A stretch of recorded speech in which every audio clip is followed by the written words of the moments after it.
तो दीदी का चल रहा है, मतलब डेट मीन्स केवाईसी आएगा मन से, तो जितना भी दुनिया में है ये चीज जो कर रहे हैं उसका भी तो आएगा ना। तो वो लोग का नहीं हो रहा है, वो लोग का ठीक ही चल रहा है बोल रहे हैं। डेट मीन्स हम लोग का में ऐसे क्या होगा, लेकिन जो भी हो इसको ठीक करने के लिए सॉल्व कर देगा बोला है रात तक। हाय हेलो लोगोफोर, आं आरो दायो नोंथांमोननि सेरावहाय फिन खेबसे गोदान भिडिअ लानानै फैलायबाय। जानो हागौ नोंथांमोना बे भिडिअखौ सोरनिबा इउट्युब चेनेलफोरावहाय नङाब्ला फेसबुकफोरावहाय नुबायबो जानो हागौ आरोना लोगोफोर। आथिखालनि जुगावथ' गोबां लोगो लोगोनो आपडेट निउसफोरखौ मोनग्रोखायो नङा नालाय, ओंखायनो जेनेबा नोंथांमोना नुग्रोनो हागौ आरोना लोगोफोर। थ' लोगोफोर जायखियानो जादोंला जुदि नोंथांमोना नुवाखैब्ला आंनि चेनेलनि गेजेरजों भिडिअखौ जोबजासिम नायलांबाय थाबानो जाबाय। थौदो बिदिब्लालाय मानोथो गोबाव खालामबाय थानोसै आरो सिदा डिसक्लेमारखौ लागायदेरना होलांदोनि नोंथांमोना नायलांबाय थादो। तो लोगोफोर, नोंथांमोना बै आंनि थाम्बनेल आरो टाइटेलखौ नायनानै भिडिअआ मानि थाखाय जागोन एसेब्लाबो बुजि मोनखाबाय नङा होमबा लोगोफोर। दायोथ' नोंथांमोना गोबां सुबुङानो केवाईसी आपडेटनि थाखाय प्रब्लेमखौ मोनगासिनो दङ नङा होमबा लोगोफोर। उइथड्र प्रब्लेम, ओमफ्राय जायफोरानोखि केवाईसी मारिखांनानै बिथांमोना दि मानो दासिमबो पेन्डिंआव दङ, आरो जायफोरानोखि वाइबिनि मेम्बार्स नोंथांमोना जेनेबा केवाईसीखौ मारिनांगोन ना मारिनाङा बिनि थाखाय गोबां सुबुङानो प्रब्लेम जागासिनो दंमोन नालाय लोगोफोर नङा होमबा। थ' बेखौनो लानानै आं दिनै नोंथांमोननि सेरावहाय फिन खेबसे भिडिअ लानानै फैलायदों आरोना लोगोफोर।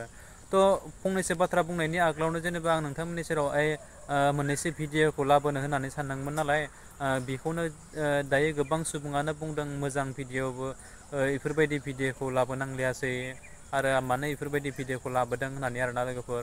थ' लोगोफोर जायफोरानोखि जेनेबा वाइआव हाबनानै दंमोन, किसुमाना बेफोरबायदि आपडेट भिडिअखौ लाबोबा मोजांबो मोनो आरो किसुमाना मोजांबो मोनाखै नालाय, ओंखायनो जेनेबा आं जायफोरानोखि जुदि मोजां मोनाखै बिथांमोननि थाखाय आं जेनेबा सरि होननानै बुङो। मानो होनबा आं नैफोरबायदि भिडिअखौनो बांसिन लाबोबाय थानाय जादों नालाय, गुबुन कन्टेन्टखौ आं मोन्दोंब्लाबो लाबोनाय जायाखै नालाय, ओंखायनो जेनेबा आरोना लोगोफोर।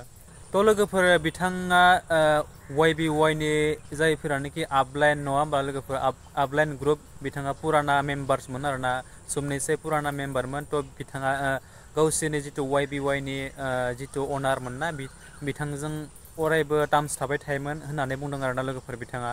थ' लोगोफोर, बिथाङा बिथांनि अनारजों माबायदि रायलायनानै नोंथांमोननि सेरावहाय नटिस होदों बा कल रेकर्डिं खालामनानै होदों, थ' आं दिनै नोंथांमोननि सेरावहाय बेखौनो खोनासंहोनो होननानै सानदों आरोना लोगोफोर। बे जिथु वाइनि आपलाइननि मेम्बार्सआ दिनै वाइनि अनारजों रायज्लायनानै जिथु दिनै 6000खौ केवाईसी खालामनानै बोरैहाय जाखो बोरैहाय जायाखै, थ' बेखौनो लानानै बिथाङा दिनै गावसोरनि अनारजों रायज्लायनानै आरोना लोगोफोर नोंथांमोननि सेरावहाय कल रेकर्डखौ बिथाङा खोनासंहोदोंमोन आरोना निउसनि दारै। थ' आंबो दिनै नोंथांमोननि सेरावहाय बेखौनो मोननानै नैबे भिडिअखौ लाबोनाय जाबाय। थ' केवाईसी मारिखांनानै मा प्रब्लेम जाखो मा प्रब्लेम जायाखै, आरो बिथाङा बेनि कल रेकर्डनि दारैनो सावरायलांदों नालाय, ओंखायनो जेनेबा आंबो दिनै नोंथांमोननि सेरावहाय नैबे कल रेकर्डखौ खोनासंहोलांनाय, नोंथांमोना भिडिअखौ स्किप खालामनाङा, जोबजासिम भिडिअखौ नायलांबाय थाबानो जाबाय, अब्लानो बुजि मोनलांगोन आरोना लोगोफोर। थ' बिदिब्ला नोंथांमोना नायलांदो आरोना लोगोफोर।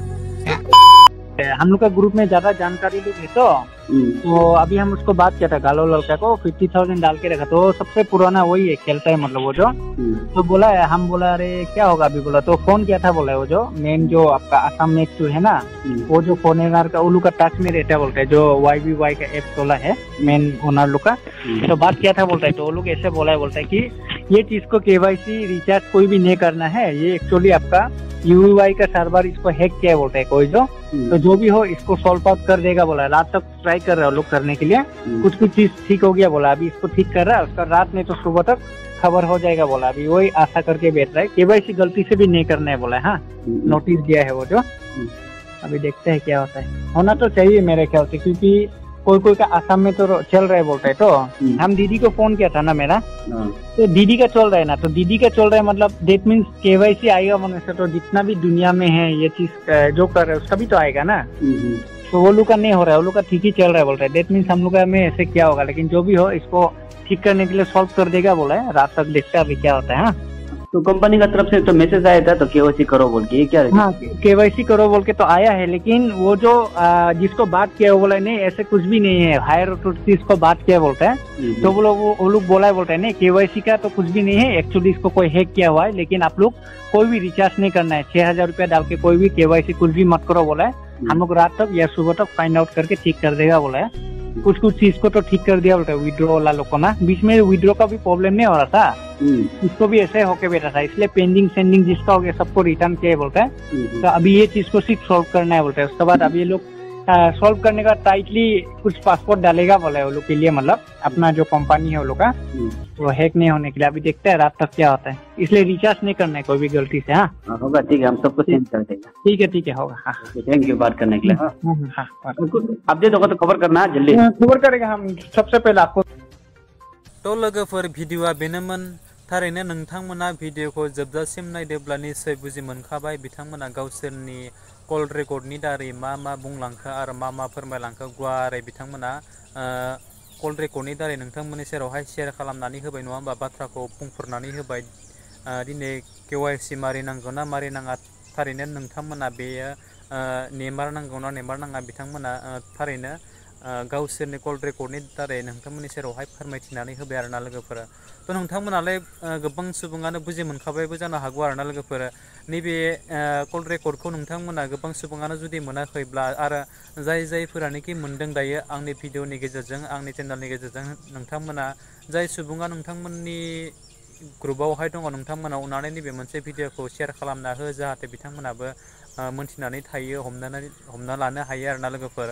तो आरो लोगोफोर आंबो जुदि नोंथांमोननि सेरावहाय बांद्राय गोबावखौ बुखिबाय थालियासै, नैफोरबायदि भिडिअ लाबोबाय थानायनि गेजेराव नोंथांमोना जुदि सोरबाफोर गाज्रि मोनदोंब्ला आं फिन खेबसे नोंथांमोननि सेरावहाय निमाहा बियो आरोना।